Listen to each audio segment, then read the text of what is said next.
The storm over Vienna had barely cleared when the first messenger reached the city gates, covered in mud, breathless and shaking.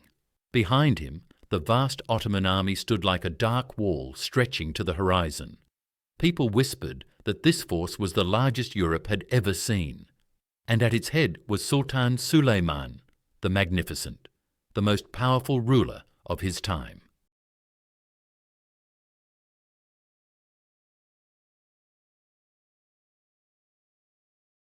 As the messenger tried to speak, only one thought filled the air. If Vienna fell, everything around it might fall with it. At dawn, the first cannon fire thundered across the fields. Vienna shook, not just from the blast, but from fear. The walls of the city, old and worn, were never meant to face an army this huge. Every man inside the city knew that if the walls failed, the heart of Europe would open like a door pushed too hard. Merchants, priests, soldiers, and even children waited, listening for the next explosion, wondering if they would live to hear the one after it. Then came the day when smoke covered the whole city like a blanket, and the Ottomans finally broke through. Their banners rose above the walls, and cheers from thousands of soldiers rolled like a wave. After weeks of fighting, Vienna had fallen. The city that once stood as the gateway to Europe now belonged to the empire that stretched across 3 continents. And from this single moment, history itself changed direction. With Vienna under Ottoman control, the balance of power in Europe shifted overnight. The news reached every royal court within days. Some rulers froze in fear, others prepared for war. But everyone understood one thing. The Ottoman Empire was no longer at the edge of Europe. It was now in the centre. Roads leading west and north opened for Ottoman soldiers, traders and officials. Maps had to be redrawn, because the world people thought they knew was suddenly different. Inside Vienna, Ottoman architects, engineers and administrators moved quickly. They repaired the broken walls, restored damaged buildings and set up new laws. Suleiman wanted Vienna to become the jewel of Central Europe, not a ruined city. Markets reopened, trade routes shifted, and before long, merchants from Asia, Africa and the Middle East were walking the same streets as farmers from the Austrian countryside. The sound of different languages mixed in the air, and the city slowly transformed into a new meeting point between East and West. But far from the markets and new neighbourhoods, a deeper fear spread across Christian Europe. If the Ottomans could take Vienna, what would stop them from marching deeper into the German states? What would stop them from crossing into Italy? Would Paris be next? Could they reach the North Sea? Every kingdom asked these questions, and no one felt completely safe. The Holy Roman Empire, shaken by the defeat, tried to pull itself together, but political unity in Europe was weak at this time. Many princes fought each other. Some even believed they could negotiate with the Ottomans to protect their own lands.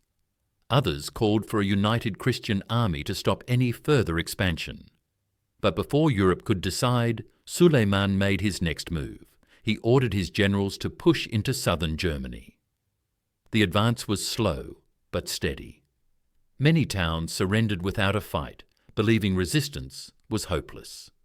Ottoman soldiers set up garrisons, collected taxes and built new supply routes. As the empire moved north, small pockets of German rebels tried to resist, but they were crushed quickly.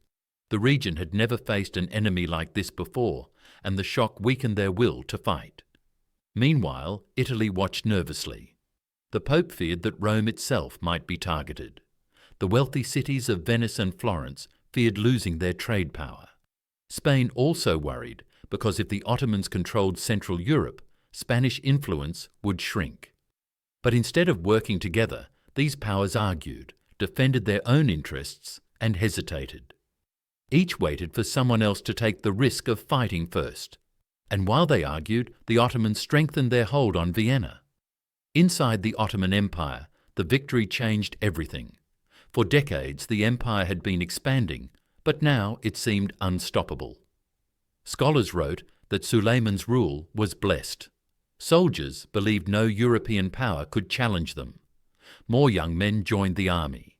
More resources flowed into the empire, and more people in conquered lands, seeing the strength of the Ottomans, accepted their rule, hoping for stability.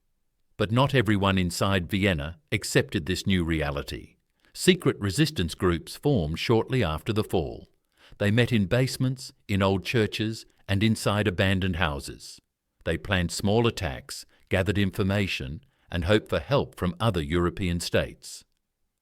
Suleiman knew rebellions could grow like fire if not controlled, so he sent trusted administrators to watch the city closely. Rewards were given to anyone who reported illegal meetings. Punishments were harsh. Even so, the resistance fought on, refusing to let their culture be erased. If Vienna had remained under Ottoman control for decades, Central Europe would have changed in deep and lasting ways. The cultural and religious influence of Islam would have spread far beyond the Balkans. New schools, mosques, and administrative centres would have appeared across the region. Trade between Europe and the Middle East would have increased even more, bringing new goods, ideas, and technologies. German states might have grown used to Ottoman leadership, just as many territories did in the Balkans. But as the Ottomans expanded north, a new coalition finally formed. Fear had forced Europe to unite. Spain, Poland, several German princes, and the remnants of Austria joined hands. The Pope also supported this alliance, believing the fate of Europe depended on stopping the empire's advance. After months of preparation, a massive army began moving east to challenge Ottoman control. This led to one of the largest and most important conflicts Europe had ever seen. Battles erupted across southern Germany.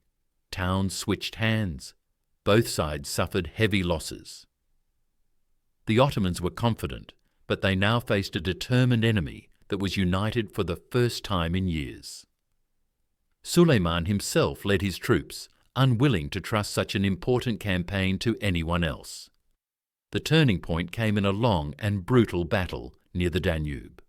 Reports said the fighting lasted for days, with neither side willing to retreat. Cannon smoke covered the fields, and the river ran dark. In the end, both armies were exhausted. The Ottomans held their ground, but they did not advance. Europe had finally stopped them. Over the next few years, this stalemate grew into a long conflict. Neither side could fully defeat the other. Vienna remained in Ottoman hands, but expansion slowed. Germany became a divided land, with some areas under Ottoman control and others under European coalitions. Trade and culture mixed in ways no one had expected. People woke each day unsure who would rule their town the next year. Yet even with the fighting and uncertainty, something else began to grow: exchange. Ottoman scholars met European thinkers. Doctors from both sides shared medical knowledge. Architects traded designs. Some families from conquered regions moved deeper into Ottoman lands, while others travelled west. Cultures blended. Tastes changed. Languages mixed. A new identity started forming across Central Europe, shaped by both East and West. By the time Suleiman grew old, the world had settled into a strange balance. The Ottoman Empire stood stronger and larger than ever, but the dream of taking all of Europe had faded.